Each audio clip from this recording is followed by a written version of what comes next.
Halo Sobat YouTuber, you are the best. Kali ini kita akan bahas sesuatu yang sering terjadi terhadap kita para konten kreator pemula ya. Apa itu? Yaitu masalah-masalah yang sering kita hadapi saat membuat konten YouTube ya. Yang pertama adalah menentukan ide konten yang unik ya. Kadang-kadang kita kehabisan ide ya, sulit menentukan topik baru yang segar dan relevan. Yang kedua masalah persaingan ya. Karena banyaknya konten kreator, tentu persaingan semakin ketat. Banyak konten kreator yang serupa membuat sulit untuk kita menonjolkan diri ya. Kemudian kita kadang takut membuat konten yang membosankan. Khawatir konten kita itu tidak menarik minat penonton. Dan yang berikutnya masalah produksi konten ya. Kualitas peralatan terbatas, peralatan yang kurang memadai menghambat kualitas video kita. Dan yang berikutnya masalah kurang keterampilan editing. Sulit mengedit video menjadi menarik dan profesional. Itulah kendala kita para konten kreator pemula ya. Kemudian juga kendala waktu. Terbatasnya waktu untuk membuat konten yang secara konsisten. Yang berikutnya masalah jangkauan yang terbatas ya. Kadang-kadang kita membuat video atau kita upload video itu sulit menjangkau audiens yang lebih luas lagi ya. Itu bagaimana caranya? Kita sebagai konten kreator pemula tentunya hal-hal tersebut sering terjadi di dalam video kita ya. Yang berikutnya juga masalah algoritma YouTube. Nah, kita sebagai konten kreator pemula kadang-kadang sulit untuk memahami cara kerja algoritma YouTube. Kendala berikutnya adalah masalah interaksi dengan penonton. Sulit membangun komunitas dan mempertahankan engagement penonton. Nah, kenapa ini terjadi? Ya, karena di dalam video kita itu kurang call to action-nya ya, kurang interaksinya. Nah, tuntutan kita, tantangan kita sebagai konten kreator harus bisa membuat sebuah video yang bisa membuat penonton itu penasaran untuk berkomentar, kemudian bisa like ke video kita, sehingga bahkan share video kita seperti itu ya. Nah, itu adalah tantangan kita sebagai konten kreator untuk bisa membuat video seperti itu. Yang berikutnya adalah kekurangan kita untuk menganalisis dan mengevaluasi video kita. Karena mungkin keterbatasan pengetahuan kita ya, sehingga kita sulit mengukur keberhasilan channel kita. Tidak tahu metrik yang harus diukur untuk menilai performa video kita. Nah, itu adalah salah satu tantangan kita juga ya. Para konten kreator harus bisa memahami hal-hal tersebut kalau kita ingin sukses ya. Apapun tema video kita, mau tutorial, mau edukasi, mau agama, mau prank segala macam, kita harus mengenali performa video kita.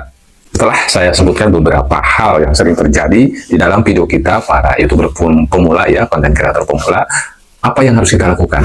Nah, tentunya kita harus memotivasi diri ya untuk konsisten, kehilangan semangat, mudah menyerah gitu kan. Hal-hal seperti itu harus kita buang ya.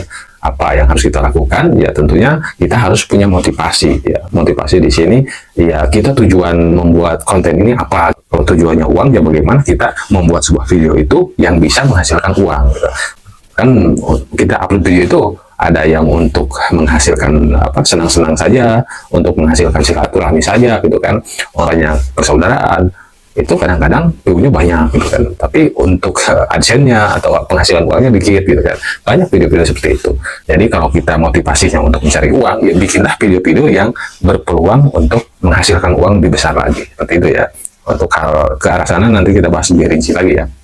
Kadang-kadang kita kehilangan semangat ya, karena performa video kita itu tidak maksimal ya, kurang menarik atau tidak ramai lah seperti itu. Itu membuat kita mudah menyerah ya, karena kurangnya respon dari penonton.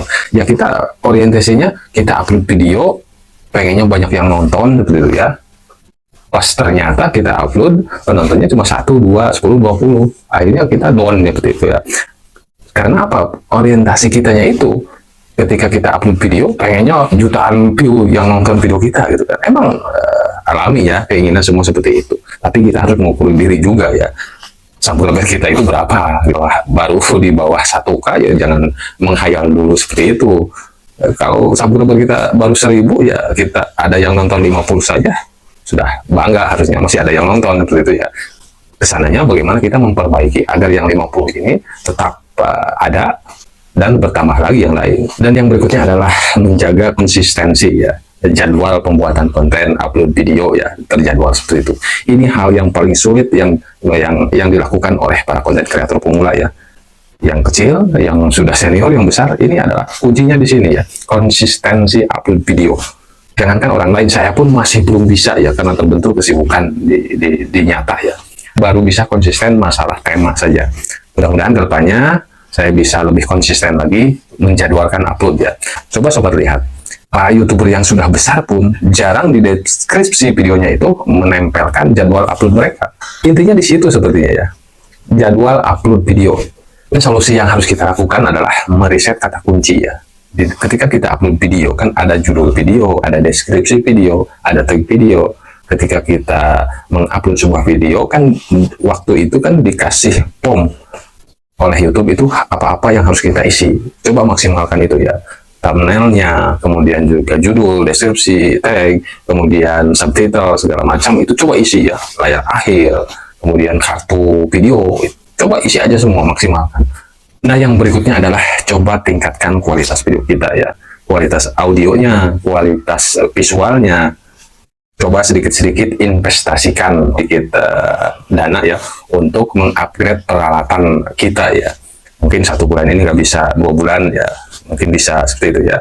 Asal kita niat pasti ada terlaksana ya. Jadi umpamanya nih harga 1 mic yang saya pakai ini sekitar 200-an, masa sih nggak bisa gitu kan. Jadi berinvestasilah seperti itu agar kita lebih memaksimalkan lagi audionya seperti itu ya.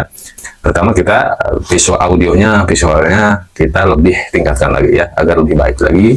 Nah, kemudian juga coba maksimalkan atau optimalkan SEO video YouTube-nya. Gunakan kata kunci yang relevan dengan judul, deskripsi. Jadi membuat judul video, deskripsi video itu jangan seenaknya ya. Harus benar-benar ada kata kunci pencarian di situ ya. Kemudian deskripsi juga ya. Beberapa hal yang sudah kendala-kendala yang sudah saya sebutkan di awal tadi itu, karena mungkin salah satunya kita malas untuk membalas komentar, membuat polling, kemudian mengajak penonton untuk subscribe. Kadang-kadang saya melihat ada satu konten kreator yang fokus saja membuat video gitu kan.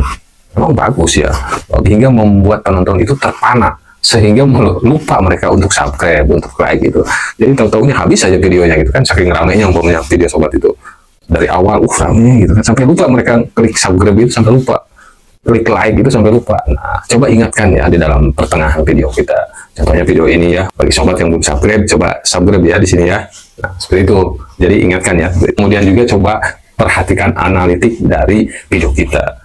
Seperti jumlah penontonnya, durasi videonya berapa menit, kemudian rasio klik tayangnya berapa gitu kan, masalah thumbnailnya gimana, coba kita perhatikan ya, apa yang membuat video kita itu sepi, apa yang membuat video kita itu agak ramai umpamanya. Oh, ini mah thumbnailnya bagus nih sehingga ramai videonya, sehingga banyak kang klik, berarti video yang berikutnya itu harus bikin seperti itu. Oh, ini mah videonya sepi, kenapa? Rasio kliknya kecil, oh berarti thumbnailnya yang harus diganti. Kita harus bisa mempelajari seperti itu. Mudah-mudahan bermanfaat ya. Semoga semuanya sehat selalu. Salam edukasi sehat. Jiwa the best.